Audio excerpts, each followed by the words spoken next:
ఉప్పల్ స్టేడియంలో SRH team RCB టీంను చిత్తుగా ఓడించింది. 55 పరుగుల తేడాతో ఘన విజయం సాధించారు. అయితే ఈ మ్యాచ్ చూసుకుంటే మాత్రం అనుకున్నట్టు జరగలేదు భయ్య. అంటే మనం ఏమనుకున్నాం, మంచి దెబ్బ మ్యాచ్ ఉంటుంది, రెండు జట్లు గట్టిగా పోటీ పడతాయేమో అనుకున్నాం. కానీ ఎస్ఆర్హెచ్ టీం పోటీ పడింది, ఆర్సీబీ మాత్రం ఎందుకు అన్నట్టు ఆడారు. పర్టికులర్గా ఆర్సీబీ టీం యొక్క బ్యాటింగ్ అప్రోచ్ చూసుకుంటే నాకైతే లిటరల్లీ నీరసం వచ్చింది.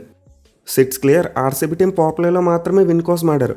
ఆ తర్వాత చూసుకుంటే రిస్క్ ఎందుకులే, విన్ కోసం వెళ్ళి వికెట్లు కోల్పోయి కంటే సేఫ్గా ఆడేద్దాం అన్నట్టు ఆడారు. అండ్ వాళ్ళ పాయింట్ ఆఫ్ వ్యూలో చూసుకుంటే ఇది కరెక్టే. అంటే ఎక్కడ నెగ్గాలో కాదు, ఎక్కడ తగ్గాలో తెలిసినాడు గొప్పడని చెప్పి ఒక సామెత ఉంటుంది. ఆర్సీబీ టీం దాన్ని ఫాలో అయ్యారు. ఈ మ్యాచ్లో వాళ్ళు గెలిచిన క్వాలిఫైర్ 1 ఆడతారు, 90 కంటే తక్కువ రన్స్ ఆడితే ఓడిపోయినా క్వాలిఫైర్ 1 ఆడతారు. బట్ డిఫరెన్స్ ఏంటంటే గెలవడం కోసం ఆడితే అది రిస్క్ తీసుకున్నట్టు అవుద్ది. అంటే ఆర్సీబీ బ్యాటింగ్ పొరపాటున కొలాప్స్ అయితే 90 పరుగులు దాటితే ఓడిపోవచ్చు. దీంతో వాళ్ళు క్వాలిఫైర్ 1 ఆడి గొప్ప అవకాశాన్ని కోల్పోతారు. సో సింపుల్గా చెప్పాలంటే ఆర్సీబీ టీం తమ ఈగోని పక్కన పెట్టి స్మార్ట్గా ఆడారు భయ్య. అంటే వాళ్ళైతే చాలా బలంగా క్వాలిఫైర్ 1 ఆడాలని చెప్పి ఫిక్స్ అయిపోయారు. ఎలిమినేటర్ అక్కడి నుంచి కప్పు కొట్టడం అంత ఈజీ కదని చెప్పి వాళ్ళకి అర్థమైంది. బట్ టు బీ ఫ్రాంక్, ఈ మ్యాచ్కి ముందు ఎంత హైప్ క్రియేట్ అయిందో మనం చూసాం. టికెట్ల రేట్లు పెంచేశారు, భారీగా డిమాండ్ ఏర్పడింది. దీంతో పెద్ద అమౌంట్ పెట్టి చాలా కష్టపడి టికెట్లు దక్కించుకున్న వాళ్ళందరూ కూడా ఒక మంచి మ్యాచ్ చూడాలనుకుంటారు, అందులో అలాంటి తప్పు లేదు. కానీ ఆర్సీబీ టీం క్రౌడ్ ఎంటర్టైన్ చేసేదానికంటే వాళ్ళ సేఫ్టీ చూసుకున్నారు. సో అయితే ఈ మ్యాచ్ ఒక థ్రిల్లింగ్ మ్యాచ్ అయి ఉండాల్సిందే, లేకపోతే వన్ సైడ్ మ్యాచ్ అయినా సరిపోదు. బట్ అలా కాకుండా ఒక 8 కానీ మ్యాచ్లో ఎండ్ అయింది అది. సో ఈ మ్యాచ్లో ఎస్ఆర్హెచ్ టీమ్ అయితే అద్భుతమైన పెర్ఫార్మెన్స్ ఇచ్చారు భయ్య. మరి ముఖ్యంగా బ్యాటింగ్ పీక్స్ అని చెప్పుకోవచ్చు. అండ్ బౌలింగ్ చూసుకున్నా చాలా బాగా బౌలింగ్ చేశారు. ఇన్ఫ్యాక్ట్ ఆర్సీబీ టీంని భయపెట్టారని చెప్పుకోవచ్చు. అంటే మ్యాచ్ అయిపోయిన తర్వాత కూడా ఆర్సీబీ టీం కెప్టెన్ చెప్పాడు వాళ్ళ స్లోవర్ బౌన్సెస్ బాగా ఎగ్జిక్యూట్ చేశారని చెప్పి. దీంతో ఏమవుద్ది, ఆర్సీబీ బ్యాట్స్మెన్ కనుక రిస్క్ తీసుకుంటే వికెట్లు పడిపోయాయి కదా. ఎస్ఆర్హెచ్ బౌలింగ్ మంచిగా ఉంది కాబట్టి ఆర్సీబీ టీం ఎక్కువ రిస్క్ తీసుకోలేకపోయారు. అదే ఎస్ఆర్హెచ్ వాళ్ళు కొంచెం భయపెట్టుకో బౌలింగ్ చేస్తుంటే వాళ్ళు రిస్క్ తీసుకుని కొట్టేవారేమో. పర్టికులర్గా సాకిబ్ హుసేన్ మరి ration Malinga on spot mind blowing bowling చేశారు ఇద్దరు కూడా. So definitely SRH point of వ్యూలో చూసుకుంటే ఇదైతే చాలా మంచి విక్టరీ. ఇన్ఫాక్ట్ ఒక పెద్ద విక్టరీ అని చెప్పుకోవచ్చు. 55 పరుగుల తేడాతో మ్యాచ్ గెలవడం అంటే చిన్న విషయం కాదు. కానీ టాప్ 2 రాకపోవడం వల్ల ఖచ్చితంగా ఫ్యాన్స్ అయితే డిసప్పాయింట్మెంట్ ఫీల్ అవుతారు భయ్య. మరి ముఖ్యంగా ఇప్పుడు ఆ జీటీ గేమ్ని బాగా గుర్తు చేసుకుంటారు. ఆ మ్యాచ్లో ఎస్ఆర్హెచ్ టీం 82 పరుగుల తేడాతో ఓడిపోకుండా ఒక 40 పరుగుల తేడాతో ఓడిపోయి ఉంటే పరిస్థితి వేరేలా ఉండేది. ఇప్పుడు మళ్ళీ జీటీ మరి ఆర్సీబీ టీంలో ఎస్ఆర్హెచ్కి వచ్చిన పరిస్థితి రానివ్వకుండా చూసుకున్నారు. అంటే గుజరాత్ టీం కేకేఆర్ మీద పెద్ద మార్జిన్తో ఓడిపోకుండా స్మార్ట్ ఆడడం చూసాం, 218 వరకు కొట్టారు. వేరే ఈ మ్యాచ్లో ఆర్సీబీ టీం చూసుకున్న వాళ్ళు కూడా కొంతవరకు అలాంటిదే చేశారు.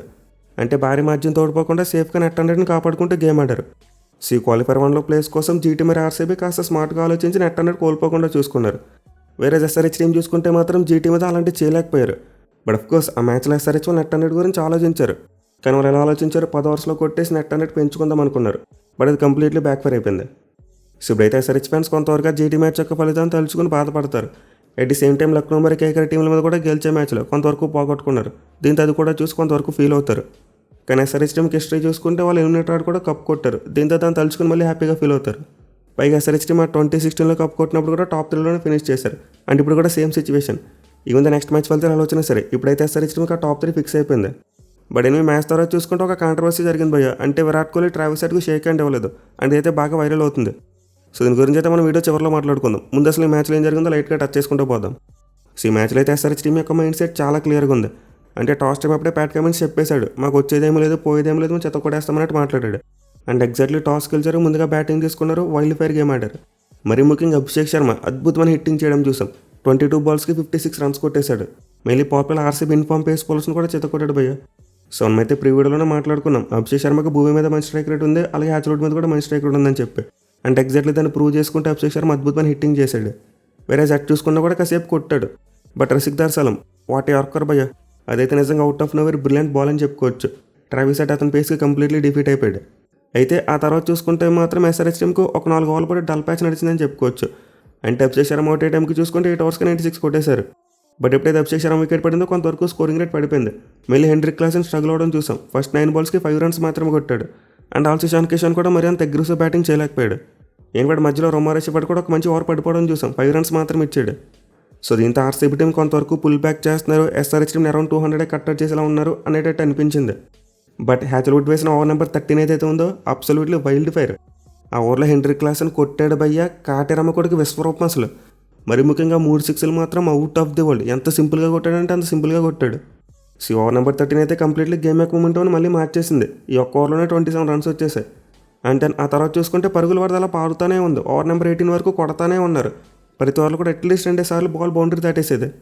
So really over number 13 to over number 18 ఈ ఓవర్లో అబ్సల్యూట్ కార్నర్స్ చూసాం. ఇన్ఫాక్ట్ ఈ 6 ఓవర్స్లో ఎస్ఆర్హెచ్ టీం ఎంత కొట్టారో తెలుసా, 107 పరుగులు కొట్టారు. అంటే ఏ రేంజ్లో విధ్వంసం జరిగిందో మనం అర్థం చేసుకోవచ్చు. సో క్లాసన్ అయితే మరోసారి అవుట్ స్టాండింగ్ బ్యాటింగ్ 24 బాల్స్కి 51 రన్స్.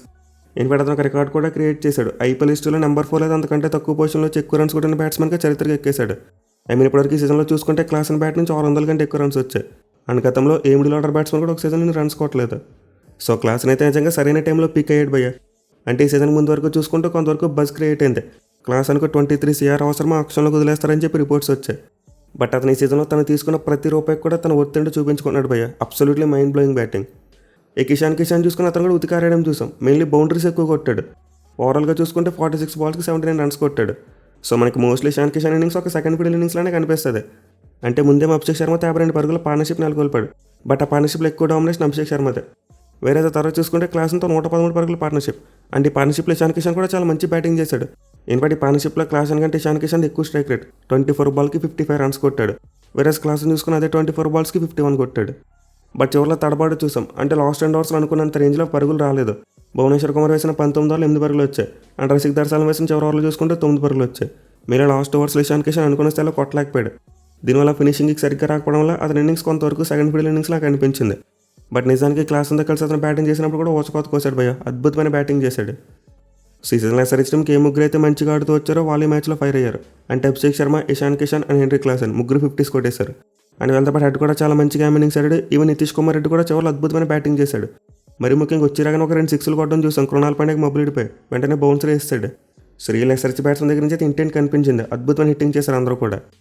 వేరే ఆర్సీబీ టీం యొక్క బౌలింగ్ విషయానికి వస్తే అందరికీ సమన్వయం జరిపోయింది భయ్య. ఎవరి అకాడమీ కూడా 12 కంటే తక్కువ లేదు. బౌలింగ్ చేసిన ప్రతి బౌలర్ కూడా ఓవర్ కంటే 12 పరుగులు ఇస్తూనే పోయారు. సో ఈ మ్యాచ్లో అయితే భూవి 51 ఇచ్చాడు, హ్యాచ్రూడ్ 55 ఇచ్చాడు, రసిక్ దర్శనం 52 ఇచ్చారు. ముగ్గురు మెయిన్ ఫాస్ట్ బౌలర్స్ 50 కొట్టేశారు. వేరే స్పిన్నర్స్ చూసుకుంటే శేషరం 3 ఓవర్లకు 36 ఇచ్చాడు, కృణాల్ పాండ్యా 2 ఓవర్లకు 24 ఇచ్చాడు. అండ్ రొమారీ చెప్పాడు అతను కూడా 3 ఓవర్స్కి 37 ఇచ్చాడు. సొంతంగా ప్రతి బౌలర్ యొక్క అకాడమీ కూడా 12 కంటే ఎక్కువ ఉంది. కానీ ఆర్సీబీ టీం లాస్ట్ ఓవర్స్లో మాత్రం మంచిగా బౌలింగ్ చేశారని చెప్పుకోవచ్చు. ఎందుకంటే ఒకవేళ ఈ మ్యాచ్లో ఎస్ఆర్హెచ్ టీం 275 వరకు కొట్టుంటే పరిస్థితి వేరేలా ఉండేది. ఆ 90 రన్స్ డిఫరెన్స్ గెలవాలనేది ఇంకా కాస్త క్లోజ్ మార్జిన్ అయ్యేది. సింపుల్గా చెప్పాలంటే ఆర్సీబీ టీం యొక్క సేఫ్ స్కోర్ 165 కాకుండా 185 ఉండేది. అండ్ ఈ టైంలో వాళ్ళ మీద ఖచ్చితంగా ఎంతకంత ఎక్కువ ప్రెజర్ ఉంటుంది. సో అలాంటి జరగకుండా లాస్ట్ ఓవర్స్లో ఆర్సీబీ బౌలర్స్ మంచిగానే బౌలింగ్ చేశారని చెప్పుకోవచ్చు. బట్ వాళ్ళ బౌలింగ్తో పాటు ఫీల్డింగ్ కూడా కాస్త డిసప్పాయింట్ చేసిందని చెప్పుకోవచ్చు భయ్య. అంటే క్యాచ్లు సరిగ్గా తీసుకోలేకపోయారు. అలాగే గ్రౌండ్ ఫీల్డింగ్ కూడా అంత ప్రాపర్గా కనిపించలేదు. ఇన్ఫాక్ట్ ఒక ఓవర్ త్రో కూడా వేయడం చూసాం. సో ఈ మ్యాచ్లో అయితే ఆర్సీబీ టీం యొక్క బౌలింగ్ మరియు ఫీల్డింగ్ రెండు కూడా బాగా బ్యాక్ ఫైర్ అయ్యాయి. అయితే బ్యాటింగ్ విషయానికి వస్తే మాత్రం చేసింగ్లో చాలా గట్టిగా స్టార్ట్ చేశారు. మరి ముఖ్యంగా వెంకటేష్ అయ్యర్ ఓపెనర్గా వచ్చాడు, రెచ్చిపోయాడు. 19 బంతులకి 44 పరుగులు కొట్టేశాడు. సో ఇంటి పాయింట్ అవుట్ చూసుకుంటే మ్యాచ్ చాలా క్లోజ్గా వెళ్తుంది, ఇంట్రెస్టింగ్ మ్యాచ్ రాబోతుందని చెప్పి ఎక్స్పెక్ట్ చేశాం. In fact RCB team powerful SRH team కంటే ఎక్కువ రన్స్ కొట్టారు. అంటే ఎస్ఆర్హెచ్ టీం 63 కొడితే ఆర్సీబీ టీం 75 కొట్టారు. దీంతో ఖచ్చితంగా ఒక మంచి మ్యాచ్ చూస్తాంలే అని చెప్పి అనుకున్నాం. బట్ ఇప్పుడైతే వెంకటేష్ అయ్యర్ అవుట్ అయ్యాడో ఆ తర్వాత స్కోరింగ్ రేట్ కాస్త తగ్గింది. ఏముందో పడిక్కలు కొన్ని షాట్స్ అనేప్పుడు అతను తర్వాత స్లో అయిపోయాడు. అండ్ విరాట్ కోహ్లీ బ్యాటింగ్ చూసుకున్న పెద్ద ఇన్నింగ్స్ ఆడేలా కనిపించలేదు, కొంతవరకు స్ట్రగుల్ అవుతూ బ్యాటింగ్ చేశాడు.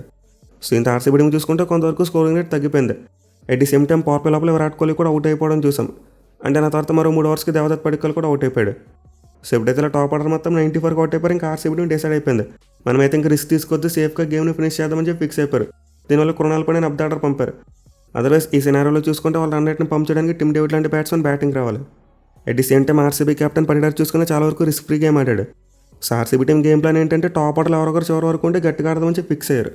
అంటే ఒక ఎండ్లో విరాట్ కోహ్లీని పెట్టుకుని మిగతా ఎండ్లో ఉన్న బ్యాట్స్మెన్ గట్టిగా ఆడడానికి ప్రయత్నించారు. ఈవెన్ స్టార్టింగ్లో అదే చూసాం, వెంకటేష్ అదే చేశాడు. బట్ ఎప్పుడైతే విరాట్ కోహ్లీ వికెట్ పడిందో వాళ్ళకైతే ఇంకా కొలాప్స్ భయం వచ్చింది. అంటే మనం ఏమైనా తేడా చేస్తే కొలాప్స్ అయిపోదని చెప్పి భయం ఏర్పడింది. అలా కాకుండా వాళ్ళకి ఒక ఎండ్లో కోహ్లీ ఉండుంటే మాత్రం కాస్త ధైర్యం ఉండేది, కొలాప్స్ అది జరగకుండా చూసుకుంటాడని చెప్పి వాళ్ళకి ఒక భరోసా ఉండేది. సో ఎప్పుడైతే RCB team top order batsmen అయ్యారు, ఇంకా మ్యాచ్ నీరు గారిపోయింది భయ్య. ఆ తర్వాత చాలా చప్పగా సాగింది. ఇన్ఫాక్ట్ క్రౌడ్ కూడా చాలా సైలెంట్ అయిపోవడం చూసాం. ఎస్ఆర్హెచ్ ప్లేయర్స్ మంచి బౌలింగ్ చేసినప్పుడు, వికెట్లు తీసినప్పుడు మాత్రమే కాస్త క్రౌడ్ పైకి లేచేది. సో మనం పడిడార్ బ్యాటింగ్ గురించి, కృణాల్ పాండ్యా బ్యాటింగ్ గురించి వాళ్ళకి చెప్పుకోవడానికి ఏం లేదు, సేఫ్ గేమ్ ఆడేశారు. అయితే ఎస్ఆర్హెచ్ బౌలింగ్ మాత్రం ఖచ్చితంగా మెచ్చుకోవాలి. ఆ ఫియర్ క్రియేట్ చేశారు ఆర్సీబీ టీంలో. మళ్ళీ ముందు చెప్పుకున్న టీషన్ మలింగ మరియు సాకిబ్ హుసేన్ ఇద్దరు కూడా అద్భుతమైన స్పెల్స్ వేశారు భయ్య. ఈ గ్రౌండ్లో వాళ్ళకి ఎలా బౌలింగ్ చేయాలో అర్థమైపోయింది.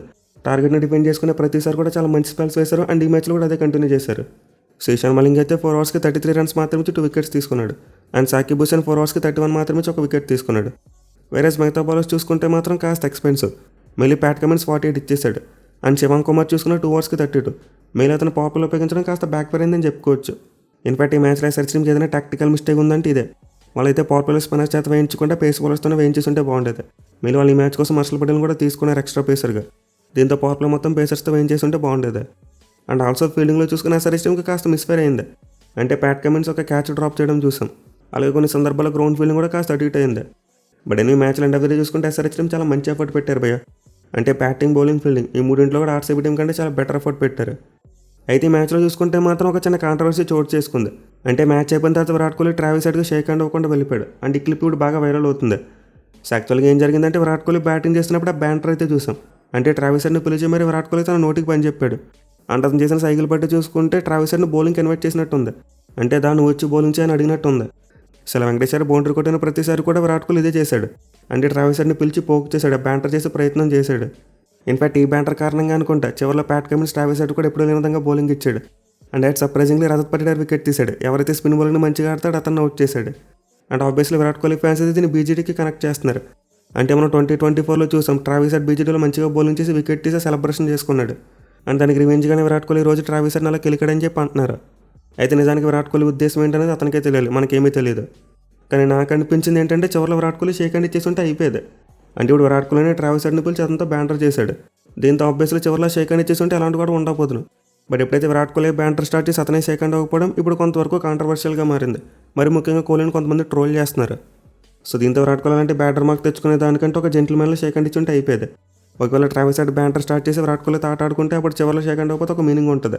అంటే అనవసరంగా ట్రావిస్ హెడ్ విరాట్ కోహ్లీని పోక్ చేశాడు, అందుకే షేక్ హ్యాండ్ అవ్వలేదని చెప్పి మనం అనుకోవచ్చు. బట్ మనకు వచ్చిన విజువల్స్ పట్టి చూసుకుంటే Virat Kohli first batter start చేసినట్టు క్లియర్గా కనిపిస్తుంది. దీనివల్ల విరాట్ కోహ్లీని ఇప్పుడు తప్పు పడుతున్నారు చాలామంది. సో ఆన్ ఫీల్డ్లో చూసుకుంటే వాళ్ళిద్దరి మధ్య మరి అంత భయంకరమైన వెర్బల్ ఫైట్ ఏమీ జరగలేదు భయ్య. అంటే ఒకరి మీద ఒకరికి దూకేసుకుని కొట్టేసుకునే రేంజ్కి అయితే వెళ్ళలేదు. జస్ట్ ఒక బ్యాటర్ లాంటిదే నడిచింది. దీంతో మ్యాచ్ అయిపోయిన తర్వాత అంతా సెటిల్ అయిపోతే ప్రశాంతంగా ఎండ్ అవుతుందేమో అనుకున్నాం. But Virat Kohli shake hand వచ్చేసి ఒక కొత్త కాంట్రవర్సీ క్రియేట్ చేశాడు. యూనివర్సల్ వీళ్ళిద్దరి మధ్య ఏం జరిగిందో మనకి క్లారిటీగా తెలియదు. దీని దగ్గర మనం కంప్లీట్గా విరాట్ కోహ్లీ ఒక్కడిదే తప్పని కూడా చెప్పలేం. కేవలం తన జెంటిల్మెన్లా బిహేవ్ చేయలేదు అనేది మాత్రం ఒక battery mark. Otherwise on field Virat Kohli behaviour గురించి అందరికీ తెలిసిందే, ఇప్పుడు కూడా అగ్రెసివ్గానే ఉంటాడు. సో లెట్స్ అప్కమింగ్ డేస్లో దీని మీద ఏమైనా క్లారిటీ వస్తుందేమో చూద్దాం. అంటే ఇద్దరు ప్లేయర్స్ ఏదో ఒక ఇంటర్వ్యూలో నోరిప్పి చెప్పాలి, అప్పుడే మనకు ఇద్దరి మధ్య ఏం జరిగిందో తెలుస్తుంది. అదర్వైజ్ అప్పటి వరకు జడ్జ్ చేయడం కష్టమే. మరి మీరు ఈ ఇష్యూ మీద ఏమనుకుంటున్నారు కింద కామెంట్ చేయండి. Thank you for watching, have a nice day.